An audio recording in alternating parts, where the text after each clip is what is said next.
ನಮಸ್ಕಾರ ಸರ್. ನಮಸ್ತೆ. ಇದು ಇವತ್ತು ಮಸ್ಕಿ ತಾಲೂಕಾ ಮಹತ್ವಾಕಾಂಕ್ಷಿ ಯೋಜನೆಯ ಬಗ್ಗೆ ನೀವು ಯಾವ ರೀತಿ ಕಾರ್ಯಕ್ರಮವನ್ನು ರೂಪಿಸಿದಿರಿ, ಅದರ ಬಗ್ಗೆ ಸ್ವಲ್ಪ ಸಂಪೂರ್ಣವಾಗಿ ವಿವರಣೆ.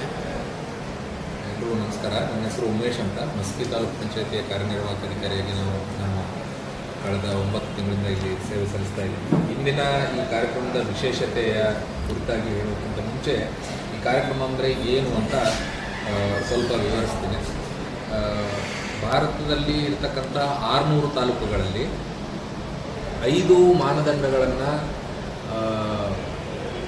ಗುರುತಿಸಿ, ಈ 5 ಮಾನದಂಡಗಳಲ್ಲಿ ಈ 600 ತಾಲೂಕುಗಳು ಇನ್ನೂ ಪ್ರಗತಿ ಸಾಧಿಸಲಿಕ್ಕೆ ಸಾಕಷ್ಟು ಅವಕಾಶಗಳಿದೆ ಅಂತ ಕೇಂದ್ರ ಸರ್ಕಾರದಿಂದ ರೂಪಿತಗೊಂಡಿರತಕ್ಕಂಥ ಒಂದು ಯೋಜನೆ, ಆಸ್ಪಿರೇಷನಲ್ ಬ್ಲಾಕ್ ಪ್ರೋಗ್ರಾಮ್ ಅಂತ, ಮಹತ್ವಾಕಾಂಕ್ಷಿ ತಾಲೂಕು ಕಾರ್ಯಕ್ರಮ ಅಂತ ಇದಾಗಿದೆ.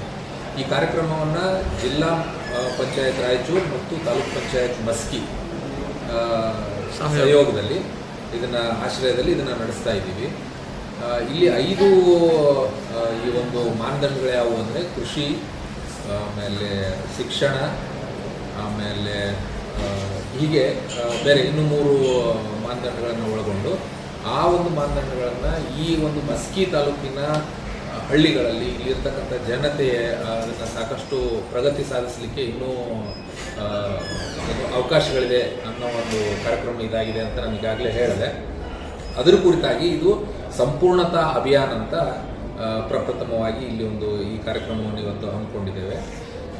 ಈ ಕಾರ್ಯಕ್ರಮದ ಉದ್ದೇಶ ಈ ಒಂದು 5 ಪ್ಯಾರಾಮೀಟರ್ಸ್ ಅಂತ ಏನು ಹೇಳ್ತೀವಿ, ಬೇರೆ ಬೇರೆ ಮಾನದಂಡಗಳು, ಇದನ್ನು ಯಾವ ರೀತಿ ನಾವು ಇದಕ್ಕೆ ವಿಶೇಷವಾಗಿ ಹೆಚ್ಚುವರಿಯಾಗಿ ಫಂಡ್ಸ್ ಏನೂ ಬರೋದಿಲ್ಲ. ಬಟ್ ನಮ್ಮಲ್ಲಿ ಇರತಕ್ಕಂಥ ಸರ್ಕಾರಿ ಇಲಾಖೆಗಳೇನಿದೆ ಆ ಇಲಾಖೆಗಳು ಒಂದರ ಜೊತೆಗೆ ಒಂದು ಸಹಯೋಗದೊಂದಿಗೆ ಹೆಚ್ಚುವರಿಯಾಗಿ ಇನ್ನೂ ಪ್ರಗತಿಯನ್ನು ಸಾಧಿಸಿ ಜನರ ಜೀವನ ಮಟ್ಟವನ್ನು ಸುಧಾರಣೆ ಮಾಡಿ ಈ ಒಂದು ವಿಕಸಿತ ಭಾರತವನ್ನು ಎಲ್ಲರ ಸಹಯೋಗದೊಂದಿಗೆ ನಿರ್ಮಾಣ ಮಾಡುವುದು ಈ ಒಂದು ಕಾರ್ಯಕ್ರಮದ ಉದ್ದೇಶ ಆಗಿದೆ. ಅದನ್ನು ಯಾವ ರೀತಿ ಮಾಡ್ಬೋದು, ಏನು ಮಾಡ್ಬೋದು ಅಂತ ವಿಚಾರ ವಿನಿಮಯ ಮಾಡಿ ಅದನ್ನು ಪ್ರಚಾರ ಮಾಡಲಿಕ್ಕೆ ಈ ಒಂದು ಕಾರ್ಯಕ್ರಮವನ್ನು ಇವತ್ತು ಹಮ್ಮಿಕೊಂಡಿದ್ದೇವೆ. ಈ ಕಾರ್ಯಕ್ರಮಕ್ಕೆ ಜಿಲ್ಲಾ ಪಂಚಾಯಿತಿಯಿಂದ ಈ ಒಂದು ತಾಲೂಕು ಪಂಚಾಯಿತಿಯ ಅಡ್ಮಿನಿಸ್ಟ್ರೇಟರ್ ಆಗಿರ್ತಕ್ಕಂಥ ಡಾಕ್ಟರ್ ಟಿ ರೋಣಿ ಅವರು ಬರ್ತಾ ಇದ್ದಾರೆ. ಜೊತೆಗೆ ಈ ಕಾರ್ಯಕ್ರಮದ ಅಧ್ಯಕ್ಷತೆಯನ್ನು ಸನ್ಮಾನ್ಯ ಶಾಸಕರು ವಹಿಸಿಕೊಳ್ತಾ ಇದ್ದಾರೆ. ಕೆಲವೇ ಕ್ಷಣದಲ್ಲಿ ಈ ಕಾರ್ಯಕ್ರಮ ಪ್ರಾರಂಭ ಆಗ್ತದೆ ಅಂತ ಹೇಳಲಿಕ್ಕೆ ಇಚ್ಛೆ. ಓಕೆ, ತಮ್ಮ ಹೆಸರು, ಪೋಸ್ಟ್ ಸರ್? ಉಮೇಶ್ ಅಂತ ನನ್ನ ಹೆಸರು, ಕಾರ್ಯನಿರ್ವಾಹಕ ಅಧಿಕಾರಿ, taluk panchayat Maski. Okay, thank you. ಸೈರಿಸ್ ಡಿಟೆಕ್ಟ್ ಮಾಡೋದು ಇವೆಲ್ಲ ರಕ್ತಾಗತಕ್ಕಂಥ ಗಾಯಮಾನ, ಶಿಶುಮಾನ ಆಗುವ ಸಂಭವ ಇರುತ್ತೆ. ಅದಕ್ಕೆ 12 ಮಾನವರಿಗೆ ಆಶಾ ಕಾರ್ಯಕರ್ತರು ನಮ್ಮಲ್ಲಿ ಏನೇನಿದೆ ಅದರಲ್ಲೇ, ಇದಕ್ಕೆ ಬಜೆಟ್ ಇರಲ್ಲ ಮಹತ್ವಾಕಾಂಕ್ಷಿ ಜಿಲ್ಲೆಗೆ, ನಾವು ಏನು ಫೆಸಿಲಿಟಿ ಇದೆ ಅದರಲ್ಲೇ ನೀವು ಇಂಡಿಕೇಟರ್ ಇದು ಮಾಡೋದು. ಯಾರು ಬಜೆಟ್ ಕೊಡಲ್ಲ, ಫಸ್ಟ್ ಪ್ರೈಸ್ ಬಂದರೆ ಬಜೆಟ್ ಕೊಡ್ತಾರೆ. ನಾವು ಗೊತ್ತಾಯ್ತಲ್ಲ, ಈಗ ಅದೇ ಮಾಡ್ತೀವಿ. ಏನು ಮಾಡ್ತೇವೆ ನಾವು ರೂಟೀನಲ್ಲಿ ಅದನ್ನೇ ಅಕ್ಯುರೇಟ್ ಮಾಡಲ್ಲಿ ನಾವು 3 ತಿಂಗಳೊಳಗೆ 100% ಕಂಪ್ಲೀಟ್ ಮಾಡ್ತೀವಿ. ಇನ್ನೊಂದು ಏನಂದ್ರೆ ಡಯಾಬಿಟಿಕ್ಸ್ ಮೆಲಿಟಸ್, ಮಧುಮೇಹ ರೋಗ, ಇದನ್ನ 30+ ಎಲ್ಲರಿಗೆ ಸ್ಕ್ರೀನಿಂಗ್ ಮಾಡೋದು. ಸ್ಕ್ರೀನಿಂಗ್ ಅಂದ್ರೆ ಹಳ್ಳಿಗೆ ನಮ್ಮ ಸಮುದಾಯ ಅಧಿಕಾರಿ ಇರ್ತಾರೆ, ಆಮೇಲೆ ಆಶಾ ಕಾರ್ಯಕರ್ತರು, ನಮ್ಮ PSC ಅವರು ಹೋಗಿ ಅರ್ಲಿ ಡಿಟೆಕ್ಷನ್ ಮಾಡೋದು. 36% ಇರಲ್ಲ ಅವರಿಗೆ ಬ್ಲಡ್ ಶುಗರ್ ಇದೆ. ಬ್ಲಡ್ ಶುಗರಲ್ಲಿ ಟೈಪ್ ಇದೆ, ಒಂದು ಇನ್ಸುಲಿನ್ ಡಿಪೆಂಡೆಂಟ್ ಅಂತ ಇರುತ್ತೆ, ಬ್ಲಡ್ ಅಲ್ಲಿ ತಾನಾಗಿ ಬರುತ್ತೆ ಟೈಪ್ 2. ಆ ಥರ ಡಯಾಬಿಟಿಸ್ ಇರುತ್ತೆ. ನಾವು ಇದನ್ನು ಅರ್ಲಿ ಡಿಟೆಕ್ಷನ್ ಮಾಡಿದರೆ ಮುಂದಾಗುವ ತೀವ್ರತೆಗಳು ಅಂದರೆ ಏನಾರ ಇದಾಗುತ್ತೆ. ಅದೇ ಡಯಾಬಿಟಿಸ್ ಕಿಡ್ನಿನೆಸ್ ಅಂದರೆ ಅಸ್ತಮಾಗಳು, ಜಾಸ್ತಿ ಯೂರಿನೇಷನ್ ಆಗೋದು, ರಾತ್ರಿ ಹೊತ್ತಲ್ಲಿ ಮೂತ್ರ ಜಾಸ್ತಿ ಹೋಗ್ತಾ ಇರುತ್ತೆ. ಈ ಥರ ಸಿಂಪ್ಟಮ್ ಇದ್ದರು ಯಾರ್ಯಾರು ಇರುತ್ತೆ ಅಂದರೆ 30+ ಎಲ್ಲರೂ ರೆಗ್ಯುಲರ್ ಆಗಿ ಹೆಲ್ತ್ ಚೆಕಪ್ ಮಾಡಲೇಬೇಕು, ರೆಗ್ಯುಲರ್. ಇಲ್ಲಾಂದರೆ ಅರ್ಲಿ ಡಿಟೆಕ್ಷನ್ ಮಾಡೋದು ಕಷ್ಟ. BP ಆಯಿತು, ಶುಗರ್ ಆಯಿತು, 2. ಈ ಥರ ಎಲ್ಲರೂ ಯಾರಾದ್ರೂ ಆಶಾ ಕಾರ್ಯಕರ್ತರಾಯಿತು, ಅಂಗನವಾಡಿ ಕಾರ್ಯಕರ್ತರಾಯಿತು, ಮೊದಲೇ ನಾವು ಮಾಡ್ಕೊಳ್ಬೇಕು. ಈಗ ಇಲ್ಲ ಆಲ್ಮೋಸ್ಟ್ ಇಲ್ಲಿದ್ರೆ ಎಲ್ಲರೂ ಪ್ರೆಸ್ ಲೈಫಲ್ಲೇ ಇದೆ. ನಾವು ಪ್ರೆಸ್ಸಿಂದಾನೆ ಆಲ್ಮೋಸ್ಟ್ ಈ ಥರ ರೋಗಗಳು ಜಾಸ್ತಿ ಆಗ್ತಾ ಇದ್ದಾವೆ. ಪ್ಲಸ್ ಒತ್ತಡ, ಎಲ್ಲರ ಒತ್ತಡದಲ್ಲಿ ಎಲ್ಲರಿಗೆ ರೋಗ ಬರುತ್ತೆ. ಈ ಥರ ಈ ರೋಗಗಳನ್ನು ಅರ್ಲಿ ಡಿಟೆಕ್ಷನ್ ಮಾಡಿ ಅವರಿಗೆ ಫಾಲೋಅಪ್ ಮಾಡಬೇಕು. ಬರೀ ಡಿಟೆಕ್ಷನ್ ಮಾಡಿದ್ರಲ್ಲ, ಟ್ರೀಟ್ಮೆಂಟ್ ಕೊಟ್ಟು ಫಾಲೋಅಪ್ ಮಾಡಬೇಕು. ಅವರಿಗೆ ಇದು ಕ್ಯೂರ್ ಆಗಲ್ಲ, ಯಾಕಂದ್ರೆ ಕ್ಯೂರ್ ಆಗಲ್ಲ. ಓನ್ಲಿ ಪ್ರಿವೆನ್ಷನ್ ಮಾಡೋಕ್ಕೆ ಕ್ಯೂರ್ ಆಗಲ್ಲ. ಡಯಾಬಿಟಿಸ್, ಹೈಪರ್ಟೆನ್ಷನ್ ಅವಲ್ಲ, ಕ್ಯೂರ್ ಇಲ್ಲ, ಓನ್ಲಿ ಪ್ರಿವೆನ್ಷನ್. ಆಮೇಲೆ ಫಾಲೋಅಪ್ ಮಾಡೋದು, ಮೇಂಟೈನ್ ಮಾಡೋದು. ಆಮೇಲೆ ಇದನ್ನ ಯೋಗ ಮತ್ತೆ ಇನ್ನಿತರ ವ್ಯಾಯಾಮ ಆಮೇಲೆ ಡಯಟ್ ಮೇಂಟೈನ್ ಮಾಡೋದ್ರಿಂದ ಇವು ರೋಗಗಳನ್ನು ತಡೆಯಬಹುದು. ಹೇಳ್ಬೇಕು, ನಮ್ಮ ಆರೋಗ್ಯ ಎಲ್ಲ ಶಿಕ್ಷಣ ಆಶಾ ಕಾರ್ಯಕರ್ತರಿಗೆ ಗೊತ್ತಿದೆ, ಎಲ್ಲರಿಗೆ PSC ಗೊತ್ತಿದೆ, ಸಮುದಾಯಕ್ಕೆ ಗೊತ್ತಿದೆ. ಈ ಥರ ಹೆಂಗೆ ಪ್ರಿವೆನ್ಷನ್ ಮಾಡ್ಬೇಕಂತ ಎಲ್ಲರಿಗೆ ಸಮುದಾಯದ ಎಲ್ಲರಿಗೆ ಹೇಳಿದರೆ ಅದನ್ನ ನಾವು 100% ಸ್ಯಾಚುರೇಷನ್ ಮಾಡಿ 100% ಟ್ರೀಟ್ಮೆಂಟ್ ಕೊಟ್ಟು ಅವ್ರನ್ನ ಲೈಫ್ನ ಲಾಂಗ್ ಮಾಡ್ಬೋದು. ಇಲ್ಲಾಂದ್ರೆ ಅವರು ಕಾಂಪ್ಲಿಕೇಶನ್ ಹೋಗ್ತಾರೆ, ಸಿವಿಯರ್ ಕಿಡ್ನಿ ಫೇಲ್ಯೂರ್, ಇಲ್ಲಾಂದ್ರೆ ಬೇರೆ ಬೇರೆ ಡಯಾಬಿಟಿಕ್ ನ್ಯೂರೋಪತಿ. ಅದು ಯಾರಿಗೆ ಡಯಾಬಿಟಿಕ್ ಬಂದಿರುತ್ತೆ ಅವರಿಗೆ ಗೊತ್ತದು ಏನು ಪ್ರಾಬ್ಲಮ್ ಅಂತ, ಹೆಂಗಿರುತ್ತೆ ಅಂತ ಅನುಭವಿಸ್ಲಿಕ್ಕೆ ಗೊತ್ತಿರುತ್ತೆ. ಯಾರಿಗೆ ಬಂದಿರುತ್ತೆ ಅವರಿಗೆ ಗೊತ್ತಿರುತ್ತೆ ಅದು ಬೇರೆ ಏನಂತ. ಹೈಪರ್ಟೆನ್ಷನ್ ಆಯಿತು, ಡಯಾಬಿಟಿಸ್ ಏನಾಗಿಲ್ಲ ನೋಡೋಕೆ ಚೆನ್ನಾಗಿದ್ದಾನೆ ಅಂತ. ಒಳಗೆ ಅದು ನ್ಯೂರೋಪತಿ ಅಂದರೆ ವೆರಿ ಡೇಂಜರ್, ಅದು ಪೇನ್ಫುಲ್. ಅದೆಲ್ಲ ಬಾಡಿಯೆಲ್ಲ ಪೇನ್ ಆಗ್ತಿರುತ್ತೆ. ಏನು ಟ್ರೀಟ್ಮೆಂಟ್ ಕೊಟ್ಟರು ಏನಾಗೋದಿಲ್ಲ, ಬರೀ ಗುಳಿಗೆ ತಗೊಂತಿದ್ದಾರೆ ಅವರು. ಆ ಥರ ಈಗ ಎಲ್ಲ ಪೇನ್ ಕಿಲ್ಲರ್ ತಗೊಂತಾರೆ, ಬರೀ ಪೇನ್ ಕಿಲ್ಲರ್ ತಗೊಂಡು ಏನಾದ್ರು ಮತ್ತೇನಾಗುತ್ತೆ, ಕಿಡ್ನಿ ಪ್ರಾಬ್ಲಮ್ ಆಗುತ್ತೆ, ಮತ್ತೆ ಡಯಾಬಿಟಿಸ್ ಈ ಥರ. ಅದಕ್ಕೆ ಸರಿಯಾದ ರೀತಿಯಲ್ಲಿ ಇದನ್ನ ರೋಗನ ಅರ್ಲಿ ಕಂಡುಹಿಡಿದು ಅರ್ಲಿ ಡಿಟೆಕ್ಷನ್ ಮಾಡಿ ಆಮೇಲೆ ಇದಕ್ಕೆ ಸರಿಯಾದ ರೀತಿ ಟ್ರೀಟ್ಮೆಂಟ್ ಮಾಡಿ ಮತ್ತೆ ಫಾಲೋಅಪ್ ಮಾಡಬೇಕು ಕೇಸ್ಗಳಿಗೆ. ನಾವು IHP ಪೋರ್ಟಲ್ ಇದಾವೆ, NCD ಪೋರ್ಟಲ್, ಆಮೇಲೆ IHIP ಅಂತ ಒಂದು ಪೋರ್ಟಲ್ ಇದೆ. ಈ ಪೋರ್ಟಲಲ್ಲಿ ಎಲ್ಲ ಪೇಷಂಟ್ ರಿಜಿಸ್ಟರ್ ಕರೆಕ್ಟಾಗಿ ಮಾಡಿದರೆ ಫಾಲೋಅಪ್ ಮಾಡೋದಿರುತ್ತೆ. ಇಲ್ಲಾಂದರೆ ಸುಮ್ಮನೆ ಬರ್ತಾರೆ, ಈಗ ಒಂದು ಟ್ರೀಟ್ ಮಾಡ್ತಾರೆ, ಮತ್ತು ಮನೆಗೆ ಕೊಟ್ಕೊಳ್ತಾರೆ, ಏನಾಗಲ್ಲ. ಪೋರ್ಟಲ್ನ ನಾವು ಫಾಲೋಅಪ್ ಮಾಡಿದರೆ ಅವರಿಗೆ ಪೋರ್ಟಲಿಂದ ಕಾಲ್ ಹೋಗ್ತಿರ್ತಾವೆ, ಕೆಲವು ಕಡೆ ಕಾಲ್ ಮಾಡ್ತಾರೆ. ಅವರಿಗೆ ರೆಗ್ಯುಲರ್ ಆಗಿ ಹೆಲ್ತ್ ಚೆಕಪ್ ಮಾಡಿ ಎಲ್ಲ ಆಶಾ ಕಾರ್ಯಕರ್ತರು ಇಲ್ಲಿ ಬಂದಿಲ್ಲ. ಈ 3 ಎಣ್ಣೆ ಕಂಡ್ರೆ ಜುಲೈ, ಆಗಸ್ಟ್, ಸೆಪ್ಟೆಂಬರ್ ಬಂತೊಳಗೆ ನಾವು ಸ್ಯಾಚುರೇಷನ್ ಮಾಡಲ್ಲಿ 100% ಮಾಡಬೇಕು. ಮಸ್ಕಿ ಬ್ಲಾಕಲ್ಲಿ ಯಾರಿದ್ರೆ ಮಸ್ಕಿಯಲ್ಲಿ ಯಾರೇ ಬರ್ತಾರೆ, ಮಸ್ಕಿ, ಮರಿಗ್ನಾಳ್, ಸಂತೆಕಲ್ಲೂರು, ಬಳಗನೂರು, ಆಮೇಲೆ ಬಾಮುನ್ಕೆಲ್ಲೂರು, ತೋಣದಿನಿ, ಕೆಲವು ದುರ್ಗಾಳ, ನಾಕಾಪುರ ಭಾಗನೂ ಕೆಲವು ಸಬ್ ಸೆಂಟರ್ ಬರ್ತಾ ಇದ್ದಾರೆ. ಇವರೆಲ್ಲರೂ 3 ತಿಂಗಳಲ್ಲಿ ಸ್ಯಾಚುರೇಷನ್ ಮಾಡೋಕಿರೋದು. ಎಲ್ಲರೂ ನಾವು ಮಾಡ್ತೀವಿ ಅಂತ ಹೇಳಿ ನನ್ನ 2 ಮಾತು ಮುಗಿಸ್ತೇನೆ. ಎಲ್ಲ ಅಧಿಕಾರಿಗಳೇ ಮತ್ತು ಈ ಒಂದು ಕಾರ್ಯಕ್ರಮದಲ್ಲಿ ಭಾಗಿಯಾದಂಥ ಎಲ್ಲ ಮಹನೀಯರೇ, ಮುಖ್ಯವಾಗಿ ಎಲ್ಲ ತಾಯಂದಿರೇ ಹಾಗೂ ಸಹೋದರ ಸಹೋದರಿಯರು, ಇಲ್ಲಿ ಪ್ರಸವ ಪೂರ್ವ ಆರೈಕೆಯಲ್ಲಿ ಒಂದು ಆರೈಕೆ ಮಾಡಬೇಕಾದ್ರೆ ಏನೆಲ್ಲ ಸೂಚನೆಗಳನ್ನು ನಾವು ಪಾಲಿಸಬೇಕಂತ ಹೇಳಿ ಬರುತ್ತೆ. ಫಸ್ಟ್, ಪ್ರಸವ ಆದ ತಕ್ಷಣ ಡೆಲಿವರಿ ಆಗಬೇಕು, ಮನೆಗೆ ಮಗು ಬರಬೇಕು. ಆದರೆ ಅದರ ಹಿಂದಿನ ಇರ್ತಕ್ಕಂಥ ತಯಾರಿಯಲ್ಲಿ ಬಹಳಷ್ಟು ನಿಷ್ಕಾಳಜಿ ವಹಿಸೋದನ್ನ ನಾವು ನೋಡ್ತೀವಿ. ಕೇವಲ ಮನೆಗೊಂದು ಮೊಮ್ಮಗಳು ಬರಬೇಕಂತ ಆಸೆಯಿಂದ ಮನೆಯಲ್ಲಿ ಯಾರಾದರೂ ವೃದ್ಧರಿದ್ರೆ, ಪೂರ್ತಿ ವಯಸ್ಸಾದವರಿದ್ರೆ, ಅವರು ಹಸುನಿಗೋದ್ರೊಳಗೆ ಅಥವಾ ನಾನು ಕಣ್ಣೆದುರಿಗೆ ನನ್ನ ಮಗನದು ಮದುವೆ ನೋಡಬೇಕು, ಮೊಮ್ಮಗಳ ಮದುವೆ ನೋಡಬೇಕಂತ ಆಸೆ ಪಟ್ಬಿಟ್ಟು ಟೀನೇಜ್ ಪ್ರೆಗ್ನೆನ್ಸಿ ಅಂದರೆ ಇನ್ನು 18 ವಯಸ್ಸು ಕೂಡ ಆಗಿರಲಿಲ್ಲ ಆ ಹುಡುಗಿಗೆ, ಆವಾಗ ಮದುವೆ ಮಾಡಿಬಿಡ್ತಾರೆ. ಅಂತ ಮದುವೆ ಮಾಡಿ ಏನು ಪ್ರಸವ ಪೂರ್ವ ಸಿದ್ಧತೆ ಮಾಡ್ಕೊಳ್ತೀರಿ, ಎಂಥ ಮಗುವನ್ನು ನಾವು ಪಡೀಲಿಕ್ಕೆ ಸಾಧ್ಯ? ಸೊ ಫಸ್ಟ್ ನಾವು ಒಳ್ಳೆಯ ಮಗು, ಒಳ್ಳೆಯ ಗರ್ಭಿಣಿ, ಆರೋಗ್ಯವಂತ ಗರ್ಭಿಣಿ, ಆರೋಗ್ಯವಂತ ತಾಯಿ, ಆರೋಗ್ಯವಂತ ಮಗು ಬೇಕಾದರೆ ಫಸ್ಟ್ ನಾವು ಬಾಲ್ಯ ವಿವಾಹವನ್ನು ತಡೆಗಟ್ಟಲೇಬೇಕು. ಇದರಲ್ಲಿ ಮುಖ್ಯವಾಗಿ ಇದು ಕೇವಲ ಸರ್ಕಾರಿ ಇಲಾಖೆಯಲ್ಲಿ ಕೆಲಸ ಮಾಡತಕ್ಕಂಥ ಜವಾಬ್ದಾರಿ ಮಾತ್ರ ಅಲ್ಲ, ಇದಕ್ಕೆ ಸಮುದಾಯ ಕೂಡ ಕೈ ಜೋಡಿಸಬೇಕು. ಮುಖ್ಯವಾಗಿ ಪಾಲಕರು ಇದರ ಬಗ್ಗೆ ಅರಿವನ್ನು ಇಟ್ಕೊಳ್ಬೇಕು. ಈಗ ಸದ್ಯಕ್ಕೆ ಎಷ್ಟೋ ಟೀನೇಜ್ ಪ್ರೆಗ್ನೆನ್ಸಿಗಳನ್ನು ನೋಡಿ ಅವ್ರನ್ನ ಫಾಲೋಅಪ್ ಮಾಡ್ತಾ ಇದ್ದೀವಿ. ಅಂದರೆ ಅದು ಮುಂದಿನ ದಿನಮಾನಗಳಲ್ಲಿ ಒಂದು ಆರೋಗ್ಯದ ಮೇಲೆ ದುಷ್ಪರಿಣಾಮ ಬೀರ್ತಕ್ಕಂಥ ಒಂದು ಕಾರಣ, ಮುಖ್ಯ ಕಾರಣ. ಇದರಲ್ಲಿ ಗರ್ಭಿಣಿ ಮತ್ತು ಪ್ರಸವ ಪೂರ್ವ ಆರೈಕೆಯಲ್ಲಿ ಇದನ್ನು ಯಾಕೆ ಇಶ್ಯೂ ತಗೊಂಡ್ರು, ಈ ಒಂದು ಆಸ್ಪಿರೇಷನ್ ಪ್ಲಾಂಟಿಂಗ್ ಅಂತ ಹೇಳಿದ್ರೆ, ನಾವು ಮುಖ್ಯವಾಗಿ ಶಿಶು ಮರಣ ಮತ್ತು ತಾಯಿ ಮರಣವನ್ನು ಕಡಿಮೆ ಮಾಡಬೇಕಾಗಿದೆ. ನಮ್ಮ ದೇಶ ಅಥವಾ ನಮ್ಮ ಒಂದು ಪ್ರಾಂತ ಎಷ್ಟೇ ಶ್ರೀಮಂತ ಆಗಿರಬಹುದು, ಎಲ್ಲ ಸಂಪನ್ಮೂಲಗಳು ಮನುಷ್ಯನಿಗೆ ಬೇಕು. ಇವತ್ತು ಕೇವಲ ಆರೋಗ್ಯ ಇಲ್ಲ, ಹಣಕಾಸು ಬೇಕು, ಎಲ್ಲ ಸಂಪನ್ಮೂಲಗಳು ಬೇಕು, ಭೂಮಿ ಬೇಕು, ವಸ್ತ್ರ ಬೇಕು, ಪ್ರತಿಯೊಂದು ಜೀವನ ಇರ್ಬೇಕಂದ್ರೆ ವಸತಿ ಸೌಲಭ್ಯ, ಎಲ್ಲ ಮೂಲಭೂತ ಸೌಲಭ್ಯಗಳ ಜೊತೆಗೆ ಮುಖ್ಯವಾಗಿ ಆರೋಗ್ಯ ಬಹಳ ಮುಖ್ಯ.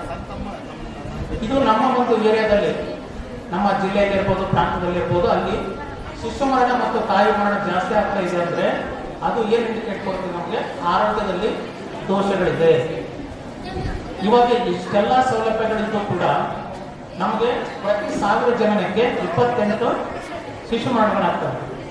ಅಂದ್ರೆ ಅದಕ್ಕೆ ಬೇರೆ ಬೇರೆ ಕಾರಣಗಳಿದೆ. ವೈದ್ಯಕೀಯ ಕಾರಣ ಇದ್ರೆ ಆಗ್ಬೋದು, ಅದು ಒಂದು ಟರ್ಷರಿ ಸ್ಟೇಜಿಗೆ ಹೋಗಿ ಅದಕ್ಕೆ ನಾವು ಟ್ರೀಟ್ಮೆಂಟ್ ಕೊಡೋಕ್ಕಾಗದೇ ಇದ್ರೆ, ಅಂದ್ರೆ ಒಂದು ಹಾರ್ಟಿನ ತೊಂದರೆ ಇರ್ಬೋದು, ಆಮೇಲೆ ಬ್ರೈನ್ ಡೆವಲಪ್ಮೆಂಟ್ ಇರ್ಲಿಕ್ಕಿಲ್ಲ, ಏನಾದರೂ ಗರ್ಭಾಶಯ ಇದರಲ್ಲಿ ಕಂಡು ಬಂದ್ರೆ ಅದರಿಂದ ಮಾತ್ರ ಮರಣ ಹಂತದಲ್ಲಿ ಅದಕ್ಕೊಂದು ಆಡಿಟ್ ರಿಪೋರ್ಟ್ ಕೊಡಲಿಕ್ಕೆ ಕೂಡ ಇದಿರುತ್ತೆ.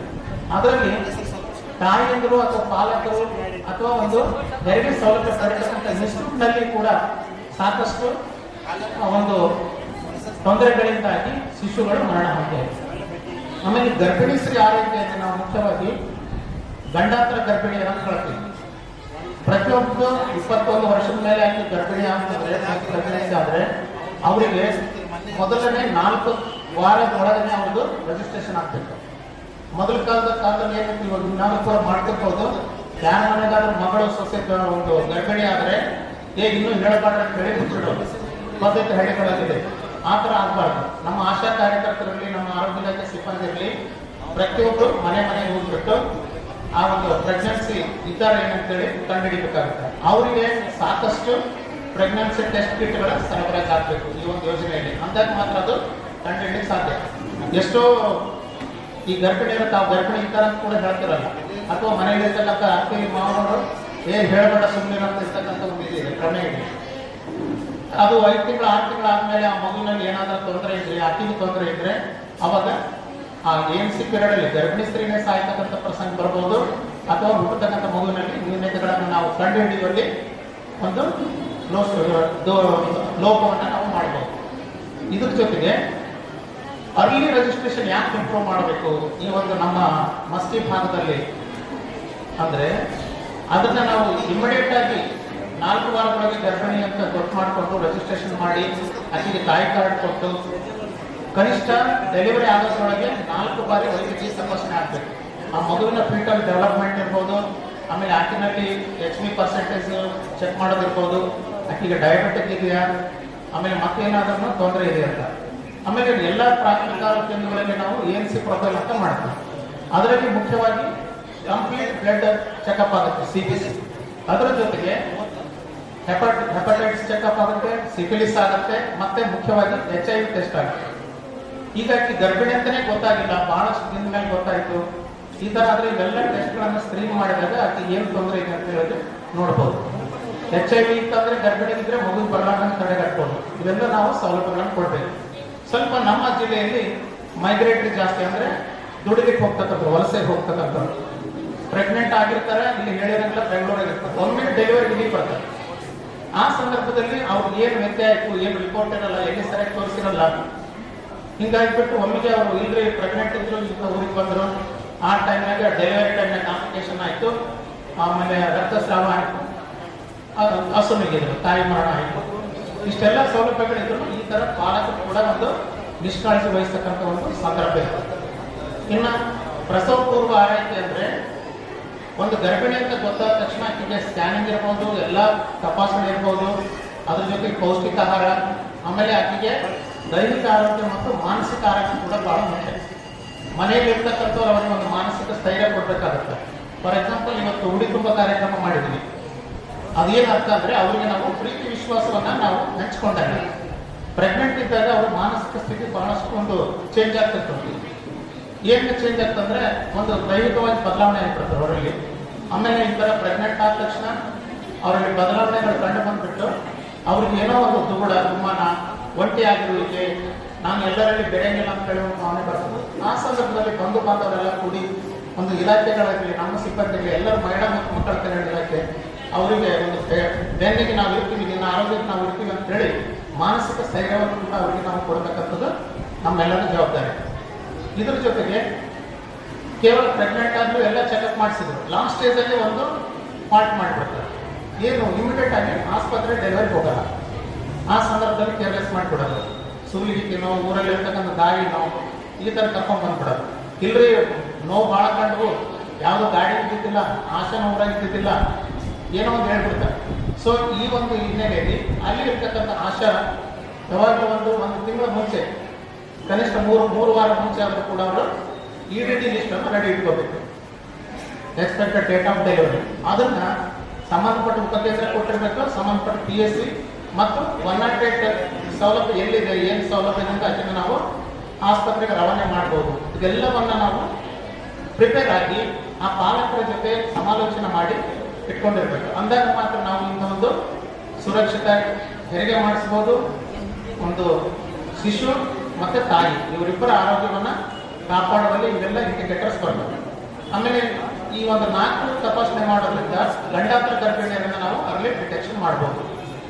ಏನಾದರೂ ಪ್ರೀವಿಯಸ್ LSCS ಅಂದರೆ ಮೊದಲು ಮುಂಚೆ ಸಿಜರಿನ್ ಆಗಿದ್ರೆ, ಆಕೆ ಕುಳ್ಳಗಿದ್ಲಂದ್ರೆ, 4 ಫೀಟ್ಗಿನ್ನ ಕಡಿಮೆ ಕುಳ್ಳಗಿದ್ಲಂದ್ರೆ, ಲೇಟ್ ಪ್ರೆಗ್ನೆನ್ಸಿ ಇತ್ತಂದ್ರೆ, ಆಮೇಲೆ ಮೇಲಿನ ಮೇಲೆ ಅಬಾರ್ಷನ್ ಆಗ್ತಿರೋದು, ಹೊಟ್ಟೆಯಲ್ಲಿ 2 ಮಕ್ಕಳಿರೋದು, ಅವಳಿ ಜವಳಿ ಇರೋದು, ಆಮೇಲೆ ಈ ಒಂದು HP% ಅನಿಮಿಯಾ ಇರ್ತಾರೆ, 7 ಗ್ರಾಮ್ಗಿಂತ ಕಡಿಮೆ, ಇವನ್ನೆಲ್ಲ ಮೊದಲೇ ಕಂಡು ಬಂದುಬಿಟ್ರೆ ಅವರಿಗೆ ಹೈರಿಸ್ ಪ್ರೆಗ್ನೆನ್ಸಿ ಅಂತ ಐಡೆಂಟಿಫೈ ಮಾಡಿ ಅವ್ರಿಗೆ ಸಕಾಲಿಕವಾಗಿ ಎಲ್ಲಿ ಸೌಲಭ್ಯ ಸಿಗ್ತದೋ ಅಲ್ಲಿ ಹೆರಿಗೆ ಮಾಡಿಸಿ ತಾಯಿ ಮತ್ತು ಶಿಶು ಮರಣವನ್ನು ನಾವು ಕಡಿಮೆ ಮಾಡ್ಬೋದು.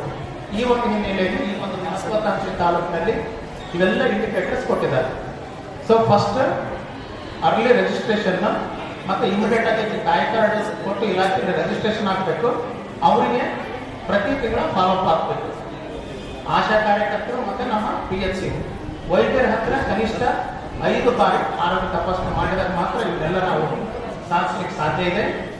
ಈ ಒಂದು ಹಿನ್ನೆಲೆಯಲ್ಲಿ ಮಹಿಳಾ ಮತ್ತು ಮಕ್ಕಳ ಕಲ್ಯಾಣ ಇಲಾಖೆ, ಆರೋಗ್ಯ ಇಲಾಖೆ ಸಹಯೋಗದಲ್ಲಿ ಈ ಮಸ್ಕಿ ಭಾಗದಲ್ಲಿ ಈ 3 ತಿಂಗಳಲ್ಲಿ ಒಂದು ಸ್ಕ್ರೀನಿಂಗ್ ಮಾಡಬೇಕಾಗಿದೆ. ಏನು ಜುಲೈ, ಆಗಸ್ಟ್, ಸೆಪ್ಟೆಂಬರ್. ಇದರಲ್ಲಿ ಒಂದು ಇಂಡಿಕೇಟರ್ನ ನಾವು 100% ರೀಚ್ ಆದರೆ ಈ ಒಂದು ಭಾಗ ಒಂದು ಆರೋಗ್ಯದಲ್ಲಿ ಸುಧಾರಣೆ ಆಗಿದೆ ಅಂತೇಳಿ ಇನ್ನೂ ಹಲವಾರು ಯೋಜನೆಗಳು ಈ ಒಂದು ನಮ್ಮ ತಾಲೂಕಿಗೆ ಬರ್ತವೆ. ಈ ಒಂದು ಕಾರಣದಲ್ಲಿ ಆರೋಗ್ಯ ಇಲಾಖೆ ಮತ್ತು ICDS ಇಲಾಖೆ ಮತ್ತು ಸಮುದಾಯದಲ್ಲಿರ್ತಕ್ಕಂಥ ಲೀಡರ್ಸ್, ಈ ಒಂದು ಪ್ರಭಾವಿ ಮುಖಂಡರು ಇರ್ತಾರೆ. ನಾವು ಯಾರು ಹೇಳಿಲ್ಲ ಅಂದರೆ ಯಾರೋ ಒಬ್ಬರು ಊರಲ್ಲಿರ್ತಕ್ಕಂಥ ಮಾತು ಕೇಳಿ ನಾವು ನಮ್ಮ ಇಲಾಖೆಯ ಕಾರ್ಯಕ್ರಮಗಳನ್ನು ನಾವು ಅನುಷ್ಠಾನಗೊಳಿಸುವಲ್ಲಿ ಸಫಲರಾಗ್ತೀವಿ.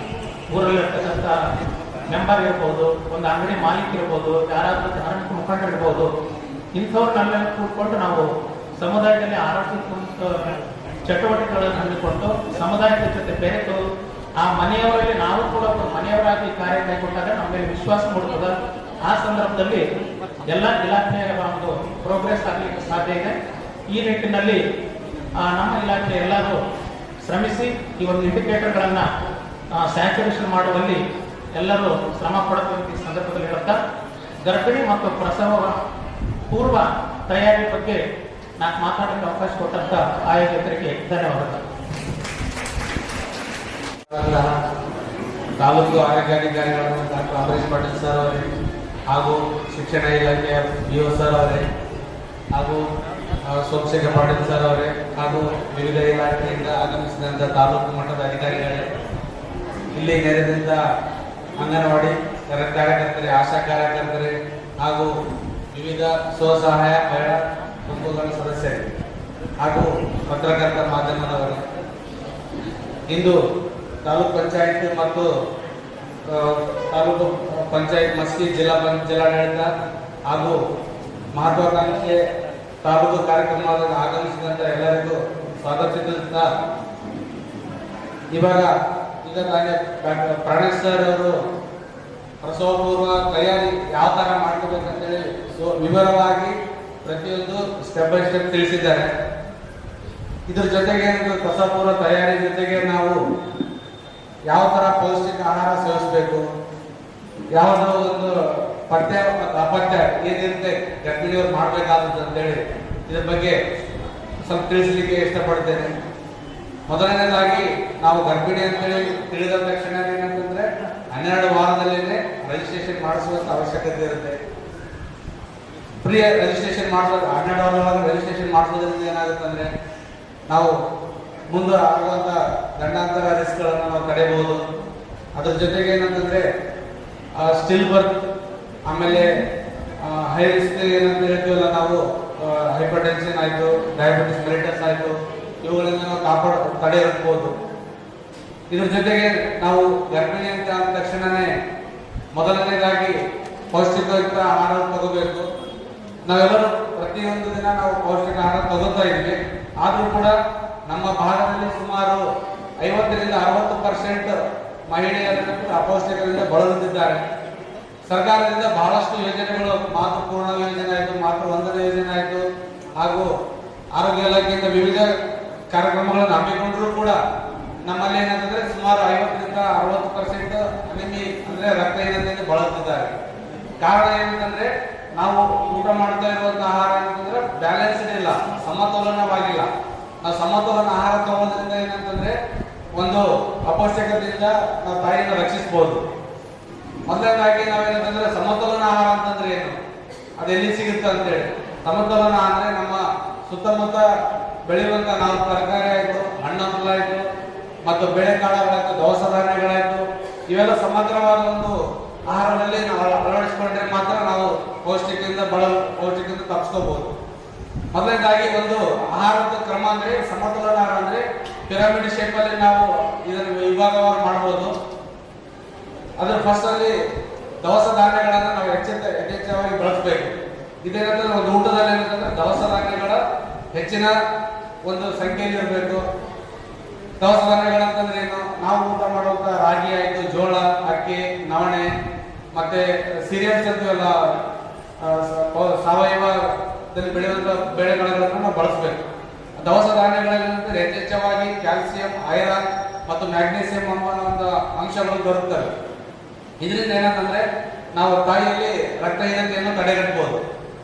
ಎರಡನೇ ಪಿರಮಿಡ್ ಅಲ್ಲಿ ಎರಡನೇ ಸ್ಟೆಪ್ ಬಂದ್ಬಿಟ್ಟು ಹಣ್ಣು ಮತ್ತು ತರಕಾರಿಗಳು. ಹಣ್ಣುಗಳಂದ್ರೆ ಯಾವ ಹಣ್ಣುಗಳು ತಗೋಬೇಕು, ಯಾವ ಹಣ್ಣುಗಳನ್ನ ತಗೋಬಾರ್ದು ಅಂತ ಡೌಟ್ ಬರುತ್ತೆ. ಫಸ್ಟ್ ಮೊದಲನೇದಾಗಿ ಏನಂತಂದ್ರೆ ಹಣ್ಣುಗಳನ್ನ ಸುತ್ತಮುತ್ತ ಏನು ನಮ್ಮ ಏರಿಯಾದಲ್ಲಿ ಬೆಳೀತಾವಲ್ಲ, ಹಣ್ಣುಗಳಲ್ಲಿ ಯಾವ್ದಾದ್ರೂ ಹಣ್ಣುಗಳನ್ನ ಸೇವಿಸಬೇಕು. ಮಿತವಾಗಿ ಸೇವಿಸೋದ್ರಿಂದ ಅದು ನಮ್ಮ ದೇಹಕ್ಕೆ ಬೇಕಾಗುವಂತ ಮಿನರಲ್ಸ್, ಕ್ಯಾಲ್ಸಿಯಂ, ಮ್ಯಾಂಗನೀಸ್ ಮತ್ತು ಪೌಷ್ಟಿಕ ಎಲ್ಲವನ್ನು ನಮಗೆ ಸಪ್ಲೈ ಮಾಡ್ತವೆ.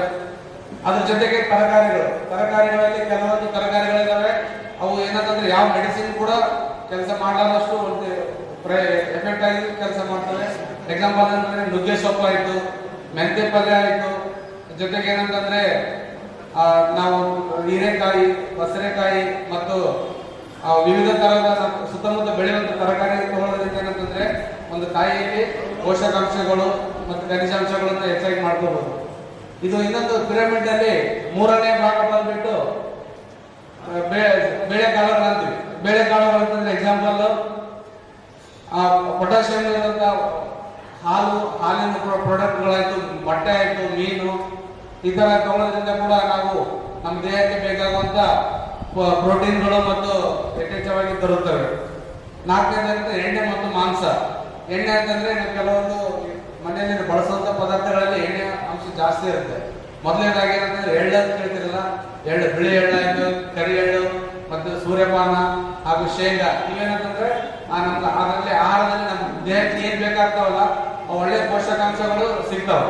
ಆ ಪೋಷಕಾಂಶಗಳನ್ನು ನಾವು ಗರ್ಭಿಣಿಯರಿಗೆ ಸರಿಯಾದ ಪ್ರಮಾಣದಲ್ಲಿ ನಿಯಮಿತವಾಗಿ ನಾವು ಊಟ ಕೊಡೋದ್ರಿಂದ ಇದು ನಾವು ಅಪೌಷ್ಟಿಕತೆಯಿಂದ ತಪ್ಪಿಸಬಹುದು ಅಂತೇಳಿ ಈ ಮೂಲಕ ಹೇಳ್ತೇನೆ. ಜೊತೆಗೆ ನಾವು ಈಗ ಒಂದು ದಿನಕ್ಕೆ ಎಷ್ಟು ಸಾರಿ ಊಟ ಮಾಡಬಹುದು ಅಂತ ಹೇಳ್ತಾ ಇದ್ದೀವಿ. ಸಾಮಾನ್ಯವಾಗಿ ಏನಂತಂದ್ರೆ ಎಲ್ಲರೂ 1 to 3 times 4 ಟೈಮ್ ಊಟ ಮಾಡ್ತಾರೆ. ಬಟ್ ನಾವು ಸ್ಪೆಷಲಿ ಗರ್ಭಿಣಿಯರಿದ್ದಾಗ ಏನಾಗುತ್ತೆ 3ಕ್ಕಿಂತ ಹೆಚ್ಚಾಗಿ ಊಟ ಮಾಡಬೇಕಾಗುತ್ತೆ. ಆ ಊಟ ಕೂಡ ಹೆಂಗಿರ್ಬೇಕಂದ್ರೆ ನಿಯಮಿತವಾಗಿ ಸ್ವಲ್ಪ ಪ್ರಮಾಣದಲ್ಲಿ ಊಟ ಮಾಡಬೇಕಾಗುತ್ತೆ. For example tea time break ಅಂತೀವಿ ನಾವು. ಮುಂಚೆ ಎದ್ದ ತಕ್ಷಣ ಟೀ, ಕಾಫಿ ಅದನ್ನ ತೊಗೊಳ್ಳೋ ಬದಲು ಒಂದು ಡ್ರೈ ಫ್ರೂಟ್ಸ್ ಆಯ್ತು ಅಥವಾ ಒಂದು ಬ್ರೆಡ್, ಬಿಸ್ಕಿಟ್ ಆಯ್ತು, ಈ ತರ ತಗೊಳ್ಳೋದ್ರಿಂದ ನಾವು ರಾಗಿ ಪೌಷ್ಟಿಕ ಆಯ್ತು, ಈ ತರ ತಗೊಳ್ಳೋದ್ರಿಂದ ಏನಂತಂದ್ರೆ ಅಲ್ಲಿ ವಿಟಮಿನ್ ಸಿಗುತ್ತೆ. ಆಮೇಲೆ ಉಪಹಾರದಲ್ಲಿ ಕೂಡ ನಾವು ನಿಯಮಿತವಾಗಿ ಸೀರಿಯಲ್ಸ್, ತರಕಾರಿಗಳು, ಹಣ್ಣು ಹಂಪಲುಗಳು ತಗೊಳ್ಳೋದ್ರಿಂದ ನಾವು ಮುಂಜಾನೆ ಊಟನೂ ಕೂಡ ಕಂಟ್ರೋಲ್ ಮಾಡ್ಬೋದು. ಮುಂಜಾನೆ ಊಟ ಮತ್ತು ಮಧ್ಯಾಹ್ನ ಊಟದ ನಡುವೆ ನಾವು 11-12 ಗಂಟೆ ಸುಮಾರು ಏನ್ ಮಾಡ್ಬೇಕಂತಂದ್ರೆ ನಮ್ಮ ಮನೆಯಲ್ಲಿ ತಯಾರಾಗುವಂತ ಮಜ್ಜಿಗೆ ಆಯ್ತು, ಹಾಲು ಆಯ್ತು, ಅಥವಾ ಕೆಲವೊಂದು ಮೊಳಕೆ ಪರಿತ ಕಾಳುಗಳನ್ನು ತಗೊಳ್ಳೋದ್ರಿಂದ ನಮ್ಗೆ ಒಂದು ನಮ್ಮ ದೇಹಕ್ಕೆ ಬೇಕಾಗಿರುವಂತಹ ಪ್ರೋಟೀನ್ ಮತ್ತು ಕ್ಯಾಲ್ಸಿಯಂಗಳನ್ನು ದೊರಕುತ್ತದೆ.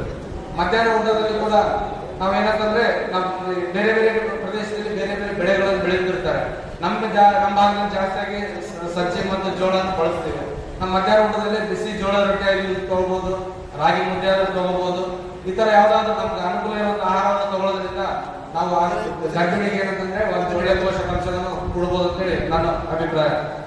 ಮೂರನೇದಾಗಿ ಏನಂತಂದ್ರೆ ಸಾಯಂಕಾಲ ಟೈಮಲ್ಲಿ ನಾವು ಈವ್ನಿಂಗ್ ಸ್ನ್ಯಾಕ್ಸ್ ಅಂತ ಹೇಳ್ತೀವಿ.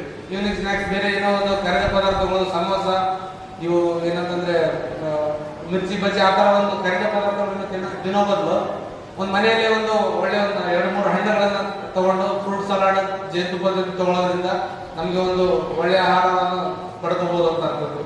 ರಾತ್ರಿ ಕೂಡ ಸೇಮ್ ಒಂದು ಸಮತೋಲನ ಆಹಾರ ತಗೋಬಹುದು. ಈ ಆಹಾರದಿಂದ ಏನಂತಂದ್ರೆ ನಮ್ಗೆ ಗರ್ಭಿಣಿಗೆ ಎಷ್ಟು ಪೋಷಕಾಂಶಗಳ ಅವಶ್ಯಕತೆ ಇರುತ್ತೆ ಅದು ಸಿಗುತ್ತೆ. ಇದ್ರ ಜೊತೆಗೆ ಏನಂತಂದ್ರೆ ನಮ್ಮ ಆಹಾರದಲ್ಲಿ ಮೇನ್ ಏನಂತಂದ್ರೆ ಈಗ ರಕ್ತಹೀನತೆಯಿಂದ ಬಹಳಷ್ಟು ಬಳಲ್ತಾ ಇದ್ದಾರೆ. ರಕ್ತಹೀನತೆಯಿಂದ ಯಾಕೆ ಬಳಲ್ತಾ ಇದ್ದಾರೆ ಅಂತಂದ್ರೆ ನಮ್ಮ ದೇಹದಲ್ಲಿ ರಕ್ತ ಒಂದು ಜೀರ್ಣಿಸಿಕೊಳ್ಳುವಂತ ಶಕ್ತಿ ಇಲ್ಲ, ಕಡಿಮೆ ಇದೆ. ನಾವು ಏನಾದ್ರು ಜಾಸ್ತಿ ಐರನ್ ಟ್ಯಾಬ್ಲೆಟ್ ಅಥವಾ ಐರನ್ ಫುಡ್ ತಗೊಂಡ್ರೆ ಸರಿಯಾದ ಪಚನ ಆಗೋದಿಲ್ಲ. ಅದ್ರ ಸಲುವಾಗಿ ನಾವು ರಕ್ತಹೀನತೆ ಯಾವ ತರ ಕಡಿಮೆ ಮಾಡ್ಬೇಕಂತಂದ್ರೆ ಮೊದಲನೇದಾಗಿ ಯಥೇಚ್ಛ ಕಬ್ಬಿಣಾಂಶ ಇರುವಂತಹ ಆಹಾರ ತಗೋಬೇಕು. ಇದು ತಗೊಳ್ಳೋದ್ರಿಂದ ಏನಾಗುತ್ತೆ ಅಂದ್ರೆ ಕಬ್ಬಿಣಾಂಶ ಯುಕ್ತ ಆಹಾರ ತಗೊಳ್ಳೋ ಉದ್ದೇಶ ಏನಂತಂದ್ರೆ ಡೆಲಿವರಿ ಟೈಮಲ್ಲಿ ಯಾವುದೇ ತೊಂದರೆಗಳಾಗೋದಿಲ್ಲ. ಈಗ ಪ್ರಣೇಸರ್ ಹೇಳಿದ್ರು ಡೆಲಿವರಿ ಟೈಮಲ್ಲಿ ರಕ್ತಸ್ರಾವ ಆಗಿ ಸಾವು ಕೂಡ ಸಂಭವಿಸ್ತಿರುತ್ತೆ, ಅಥವಾ ಪದೇ ಪದೇ ಅಬಾರ್ಷನ್ ಸ್ಟಿಲ್ ಬರ್ತ್ ಆಗ್ತದೆ, ಪದೇ ಪದೇ ಅಬಾರ್ಷನ್ ಆಗೋ ಚಾನ್ಸಸ್ ಇರುತ್ತೆ, ಸ್ಟಿಲ್ ಬರ್ತ್ ಆಗುತ್ತೆ. ಈ ರಕ್ತಹೀನತೆಯನ್ನು ನಾವು ಕಡಿಮೆ ಅಂತಂದ್ರೆ ಸರಿಯಾದಂತಹ ಆಹಾರ ತಗೋಬೇಕು. ಅದ್ರ ಜೊತೆಗೆ ಏನಂತಂದ್ರೆ ಕಬ್ಬಿಣಾಂಶವನ್ನು ತರುವಂತ ಆಹಾರ ತಿನ್ಬೇಕಂತಂದ್ರೆ ನಮ್ಮ ಊಟದಲ್ಲಿ ವಿಟಮಿನ್ ಸಿ ಏನಂತಂದ್ರೆ ಕಿತ್ತಳೆ ಹಣ್ಣು ಆಯ್ತು, ಪೇರಲ ಹಣ್ಣು ಆಯ್ತು, ನೆಲ್ಲಿಕಾಯಿ ಆಯ್ತು, ಇವುಗಳನ್ನ ಹೆಚ್ಚಾಗಿ ತಗೊಳ್ಳೋದ್ರಿಂದ ನಾವು ಕಬ್ಬಿಣಾಂಶವನ್ನು ಹೆಚ್ಚಾಗಿ ಮಾಡಬಹುದು. ಅದ್ರ ಜೊತೆಗೆ ಏನಂತಂದ್ರೆ ಬಾಣಂತಿಯವರು ಸುಮಾರು 1000 ದಿನಗಳ ಒಂದು ಊಟದ ಒಂದು ಮೆನು ಮಾಡ್ಕೋಬೇಕು. 1000 ದಿನಗಳಂತಂದ್ರೆ 280 ದಿನ ಗರ್ಭಿಣಿ ಇದ್ದಾಗ ಯಾವ ತರ ಊಟ ಮಾಡಬೇಕು ಅದೇ ತರ ಮಗು 2 ವರ್ಷ ಆಗೋ ತನಕ ಅದೇ ಊಟ ಮಾಡೋದ್ರಿಂದ ಏನಂತಂದ್ರೆ ಆ ತಾಯಿ ಏನಂತಂದ್ರೆ ಹುಟ್ಟೋ ಮಗು ಒಂದು ದಷ್ಟಪುಷ್ಟವಾಗಿ ಒಂದು ಒಳ್ಳೆ ಆರೋಗ್ಯಕಾರಿ ಮಗು ಹುಟ್ಟಬಹುದು ಅಂತ ಅನ್ಸಿದ್ವಿ. ನಾವು ಸರಿಯಾದ ಆಹಾರ ತಗೊಳ್ಳಿಲ್ಲ ಅಂತಂದ್ರೆ ಮಗು ಕೂಡ ಅಪೌಷ್ಟಿಕತೆಯಿಂದ ಹುಟ್ಟುವಂತ ಚಾನ್ಸಸ್ ಇರುತ್ತೆ. ಜೊತೆಗೆ ಏನಂತಂದ್ರೆ ತಾಯಿ ಕೂಡ ಡೆಲಿವರಿ ಆದ್ಮೇಲೆ ಬಹಳಷ್ಟು ರಕ್ತಹೀನತೆಯಿಂದ ಬೇರೆ ಬೇರೆ ರೋಗಗಳು ಬರೋ ಚಾನ್ಸಸ್ ಇರುತ್ತೆ. ಇದ್ರ ಜೊತೆಗೆ ಏನಂತಂದ್ರೆ ಈಗ ಹಾಲು ಉಣಿಸೋ ತಾಯಂದಿರಿಗೆ ಬಹಳಷ್ಟು ಜನ ಇವಾಗ ಪ್ರೇಮಿ ಫಸ್ಟ್ ಡೆಲಿವರಿ ಆದವ್ರು ಏನಾಗುತ್ತೆ ಸರಿಯಾಗಿ ತಾಯಿಗೆ ಸಾಕಾಗ್ತಾ ಇಲ್ಲ ಮಗುಗೆ ಅಂತ ಹೇಳ್ತಾ ಇದ್ದಾರೆ. ನಾವು ಊಟದಲ್ಲಿ ಒಂದು ಪೌಷ್ಟಿಕ ಆಹಾರವನ್ನು ತಗೊಳ್ಳಿಲ್ಲ ಅಂತಂದ್ರೆ ಇದಾಗೋದು ಸಹಜ. ನಮ್ಮ ಮನೆಯಲ್ಲಿ ಇರುವಂತಹ ಆಹಾರಗಳು ಸಾಮಾನ್ಯವಾಗಿ ಬೆಳ್ಳುಳ್ಳಿ ಆಯ್ತು, ಮತ್ತೆ ಬೇರೆ ಬೇರೆ ಮೆಂತೆ ಪಲ್ಯ ಆಯ್ತು, ಸಬ್ಬಸಿಗೆ ಪಲ್ಯ ಆಯ್ತು, ಈ ತರ ಮತ್ತೆ ಏನಂತಂದ್ರೆ ಶತಾವರಿ ಅಂತೇಳಿ ಆಯುರ್ವೇದದಲ್ಲಿ ಒಂದು ರಾಮಬಾಣ ಇದೆ. ಶತಾವರಿ ನಾವು ಪೌಡರ್ ಫಾರ್ಮ್ ಅಲ್ಲಿ ಹಾಲಲ್ಲೇ ಆಯ್ತು ಅಥವಾ ಬಿಸಿ ನೀರನ್ನ ತಗೊಂಡ್ರೆ ಒಂದು ತಾಯಿ ಯಥೇಚ್ಛವಾಗಿ ಮಗುಗೆ ಹಾಲು ಉಣಿಸ್ಬೋದು. ಆ ಮಗು ಜೀವನದಿಂದ WHO ಗೈಡ್ಲೈನ್ಸ್ ಏನಿತ್ತಂದ್ರೆ 6 ತಿಂಗಳವರೆಗೆ ಕಂಪಲ್ಸರಿ ತಾಯಿ ಎದೆ ಹಾಲನ್ನು ಮಾತ್ರ ಕೊಡ್ಬೇಕಂತಿದೆ. ತಾಯಿ ಎದೆ ಹಾಲು ಕೊಡ್ಬೇಕಂತಂದ್ರೆ ನಾವು ಸರಿಯಾದ ಒಂದು ಪೌಷ್ಟಿಕವಾದ ಆಹಾರ ತಗೋಬೇಕಂತೇಳಿ ಈ ಮೂಲಕ ಹೇಳ್ತೇನೆ. ಜೊತೆಗೆ ಏನಂತಂದ್ರೆ ಶತಾವರಿ ಜೊತೆ ಮೆಂತೆ ಪೌಡರ್ ಆಯ್ತು, ಮೆಂತೆ ಕಾಳು ಆಯ್ತು, ಅದನ್ನ ನೆನೆಸಿಟ್ಟು ತಗೊಳ್ಳೋದ್ರಿಂದ ಕೂಡ ನಾವು ತಾಯಿ ಎದೆ ಹಾಲನ್ನು ಕೂಡ ಜಾಸ್ತಿ ಆಗುತ್ತೆ ಅಂತ ಹೇಳ್ಬೋದು. ಇದ್ರ ಜೊತೆಗೆ ಏನಂತಂದ್ರೆ ಮತ್ತೆ ನಮ್ಮ ಸುತ್ತಮುತ್ತ ಇರುವಂತಹ ಹಣ್ಣು ಹಂಪಲುಗಳನ್ನು ಸರಿಯಾಗಿ ತಗೊಳ್ಳೋದ್ರಿಂದ ನಾವು ಆಮೇಲೆ ಜೊತೆಗೆ ದೈಹಿಕ ಯೋಗ ಆಯ್ತು, ವಾಕಿಂಗ್ ಆಯ್ತು, ಈ ತರ ಗರ್ಭಿಣಿಯರು ನಿಯಮಿತವಾಗಿ ಮಾಡೋದ್ರಿಂದ ನಾವು ಚಟುವಟಿಕೆಯಿಂದ ಇದ್ದು ಒಂದು ಒಳ್ಳೆಯ ಒಂದು ಹೆರಿಗೆಯನ್ನು ಮಾಡಿಕೊಳ್ಬಹುದು, ಅಥವಾ ಯಾವುದೋ ಒಂದು ರಿಸ್ಕ್ ಆಗಲಾರ್ದಂತ ಡೆಲಿವರಿ ಮಾಡ್ಕೊಬಹುದು ಅಂತೇಳಿ ಈ ಮೂಲಕ ತಿಳಿಸಲು ಇಷ್ಟಪಡುತ್ತೇನೆ. ಅದೇ ರೀತಿ ಈ ಒಂದು ಮಹತ್ವಾಕಾಂಕ್ಷಿ ತಾಲೂಕು ಕಾರ್ಯಕ್ರಮದಲ್ಲಿ ಒಂದು ನಮ್ಗೆ ಮಾತಾಡಲು ಅನುಕೂಲ ಮಾಡಿಕೊಟ್ಟಂತ ಆಯೋಜಕರಿಗೆ ಧನ್ಯವಾದಗಳು ತಿಳಿಸಿದ್ದೇನೆ. Thank you.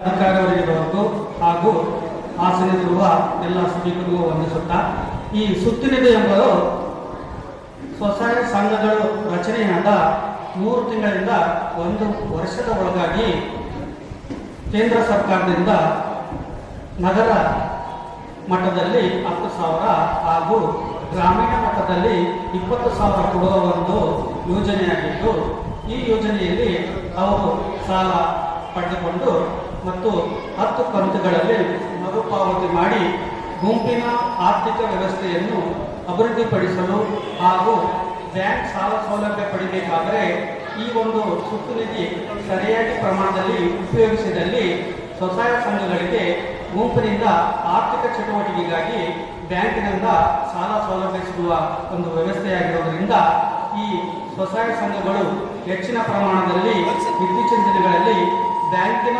ಮಾದರಿಯಲ್ಲಿ ಕೆಲಸ ಕಾರ್ಯಗಳು ನಿರ್ವಹಿಸುತ್ತಿರುವುದರಿಂದ ಈ ಒಂದು ಸ್ವಸಹಾಯ ಸಂಘಗಳಿಗೆ ಒಂದು ಸಂಜೀವನಿಯಾಗಿ ಕೆಲಸ ನಿರ್ವಹಿಸುತ್ತದೆ. ಹೆಚ್ಚಿನ ವಿವರಗಳನ್ನು ನಾವು ಇಲಾಖೆ ವತಿಯಿಂದ ಇಲಾಖೆ ಅಧಿಕಾರಿಗಳಿಂದ ಪಡೆದು ಇದನ್ನು ಸದುಪಯೋಗ ಮಾಡಿಕೊಳ್ಳಬೇಕೆಂದು ಈ ಮೂಲಕ ತಮ್ಮಲ್ಲಿ ವಿನಂತಿಸುತ್ತಾ ನನ್ನ ಎರಡು ಮಾತುಗಳನ್ನು